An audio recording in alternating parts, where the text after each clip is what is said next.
भगवान सूर्य की पत्नी संज्ञा के यहाँ यमराज, यमुना और श्राद्ध देव मनु का जन्म हुआ।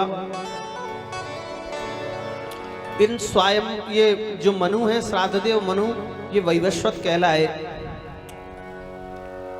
इन्होंने यज्ञ करवाई तो यज्ञ में से महारानी की इच्छा के अनुसार पुत्र की जगह पुत्री जन्मी। इसका नाम इला रखा गया। मनु महाराज ने वशिष्ठ ऋषि से कहा, हमें पुत्री नहीं पुत्र चाहिए। तो ऋषि ने इस इला नाम की कन्या में से सुद्युम्न नाम का राजकुमार बना दिया। वह सुद्युम्न नाम का राजकुमार एक बार अश्व पर बैठ करके, घोड़े पर बैठ करके इलाव्रत खंड में चला गया। इलाव्रत खंड में भगवान शिव जी का ऐसा शाप लगा हुआ है, यहाँ जो भी पुरुष प्रवेश करेगा वो स्त्री बन जाएगा। इलाव्रत खंड में जैसे ही सुद्युम्न ने प्रवेश किया, पुनः स्त्री बन गया, घोड़ा घोड़ी बन गए, जितने भी सैनिक थे सब स्त्री बन गए। वहीं पास में चंद्रमा के पुत्र बुध घूम रहे थे। बुध ने इस सुंदर राजकन्या को देख करके इससे विवाह कर लिया। इनके यहाँ पुत्र का भी जन्म हो गया, नाम है पुरुरवा। मनु महाराज ने फिर यमुना जी के जल में 100 वर्ष तक घोर तपस्या की। इसके प्रभाव से इनके यहाँ पर कई पुत्रों का जन्म हुआ। इन्हीं के वंश में एक पुत्र हुए जिनका नाम है मरुत। मरुतस्य यथा यज्ञो न तथान्यस्य कश्चन। मरुत राजा ने ऐसी यज्ञ करी कि आज तक ऐसी यज्ञ न कोई कर पाया है, न भूतो न भविष्यति, न कोई आगे कर पाएगा। बड़ी विशाल यज्ञ करी। इन्हीं के एक और पुत्र हैं सरयाती।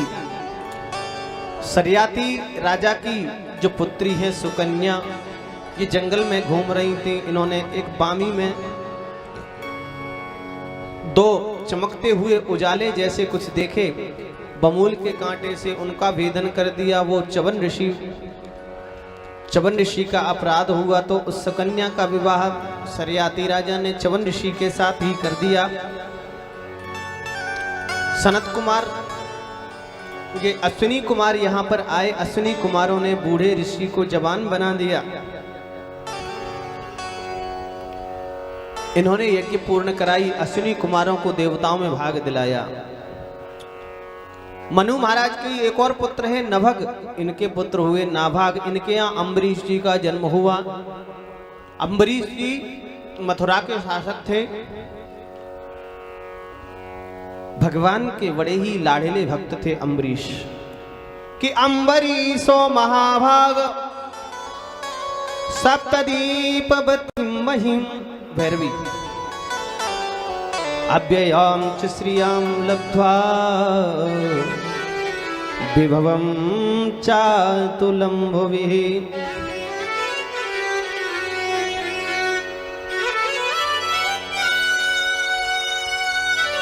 भगवान के अत्यंत लाडले प्रिय भक्त श्री अम्बरीश जी महाराज, इन्होंने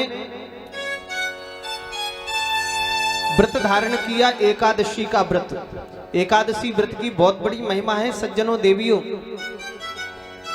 भगवान को अत्यंत प्रिय है यह व्रत, एकादशी व्रत। अम्बरीश जी महाराज भी एकादशी व्रत करते हैं, लेकिन एकादशी व्रत वो हम जैसा नहीं करते, हम आप जैसे व्रत करते हैं वैसा। कि एकादश्याम निराहार समभ्यर्च जनार्दनम। निराहार रह करके केवल फल का आहार लेते हैं, वो भी एक बार। और एकादशी व्रत करने का नियम तो यही है। फलाहार का मतलब क्या होता है? फलाहार का मतलब होता है फल का आहार। और हम और आप सब एकादशी करते हैं, तो फिर एकादशी का व्रत कैसा होता है? कूटू की पकौड़ी, कूटू की पूड़ी, सामा की खीर, साबूदाने की खिचड़ी, थोड़े से चिप्स भी साथ में हैं और थोड़ा सा फ्रूट का रायता भी है। और जो फल चलते हैं वो तो एक्स्ट्रा ही है। फिर थोड़ी दूध की लस्सी है, फिर थोड़ी रबड़ी है, फिर वो एक टाइम नहीं है। सुबह 8 बजे नाश्ते में कुछ और है, फिर 12 बजे कुछ और है, फिर 4 बजे कुछ और है, फिर शाम को 8 बजे सोने से पहले एक बार और थोड़ा सा ले लेते हैं। और जब रात्रि के 4 बजते हैं तो रात्रि में नींद कहाँ आती है। एकादशी व्रत जो किया है 4 बजे ही कहते हैं, सुनो देवी जल्दी से गर्मा गर्म चाय लेकर के आओ, कल हमने एकादशी व्रत रखा था। लेकिन यहां अम्बरीश जी महाराज निराहार रह करके व्रत करते कि प्राहिणोत साधु विप्रीभ्यो ग्रहेषु निर्वुदानि सट भोजयित्वा द्विजानग्रे स्वाद्वन्नम गुणवत्तमम। अच्छा, अम्बरीश जी महाराज ने एकादशी उद्यापन भी किया सज्जनों देवियों। तो अम्बरीश जी का उद्यापन थोड़ा हम लोगों से अलग है। हम और आप तो सोचते हैं कि जो भी माल पानी देना है तो अपने रिश्तेदारों को ही दे दें। समधी जी को बुलाएंगे, सब समधी जी आ जाओ, समधन जी आ जाओ, एकादशी उद्यापन कर रहे हैं, मौका बढ़िया है। और जो बाहर बांटना, क्यों ना रिश्तेदारों में ही माल पानी बांट दिया जाए। परंतु अम्बरीश जी ने जो एकादशी उद्यापन किया, एकादशी उद्यापन पर 60 करोड़ गायों का दान किया है अम्बरीश जी ने।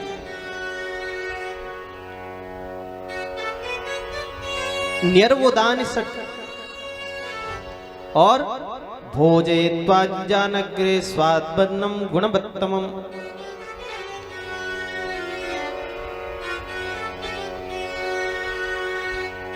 जितनी गाय दान करी उतने ही ब्राह्मणों को बुला करके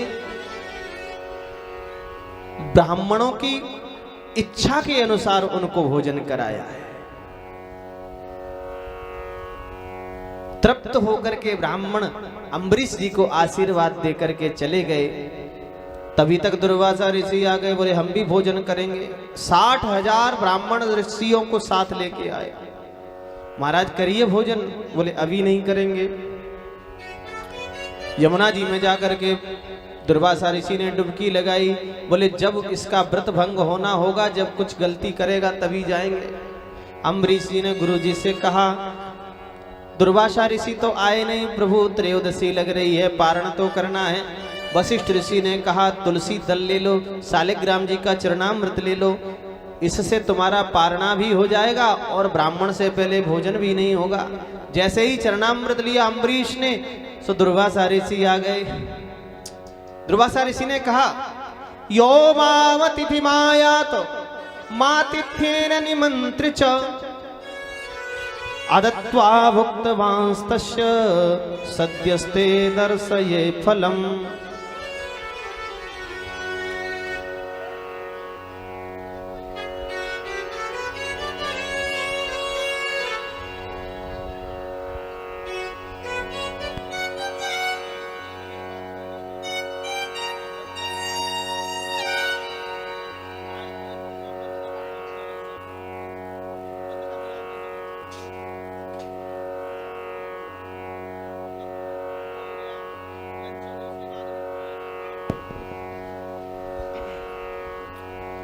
बोल वृंदावन बिहारी लाल की जय।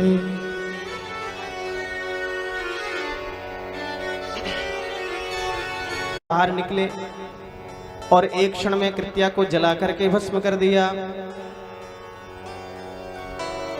दुर्वासा का पीछा पकड़ लिया। श्री सुखदेव जी कहते हैं, राजन जहां जहां दुर्वासा भाग भाग करके जाते हैं, भाग भाग करके जहां भी जाते हैं, दुर्वासा ऋषि को कहीं भी शांति नहीं मिलती। ब्रह्मलोक में गए, ब्रह्मा जी ने भी मना कर दिया, हम तुम्हारी रक्षा, हमारी रक्षा करो। अम्बरीश जी ने सुदर्शन महाराज को प्रणाम किया, सुदर्शन भगवान शांत हो गए। दुर्वासा ऋषि ने कहा, धन्य है भक्तों का स्वभाव। देखो मैंने जिसको मारने के लिए कृत्या प्रकट की थी, वही भगवान के लाडले भक्त अम्बरीश मेरी रक्षा कर रहे हैं सुदर्शन से।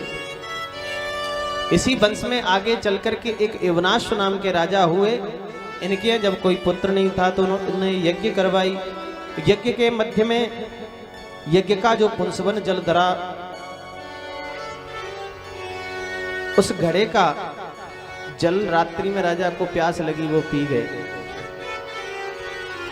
ऋषियों ने कहा भैया तुमने जल को पी लिया तो तुम्हारे पेट में से ही बालक का जन्म होगा। सज्जनों देवियों, यवनाश्व राजा के कूख का भेदन करके ऋषियों ने उस बालक को निकाल लिया। राजा के पेट से ही बालक का जन्म हुआ। मामधाता इनका नाम पड़ा। इन्हीं के वंश में आगे चल करके एक और राजा हुए जिनका नाम है सगर।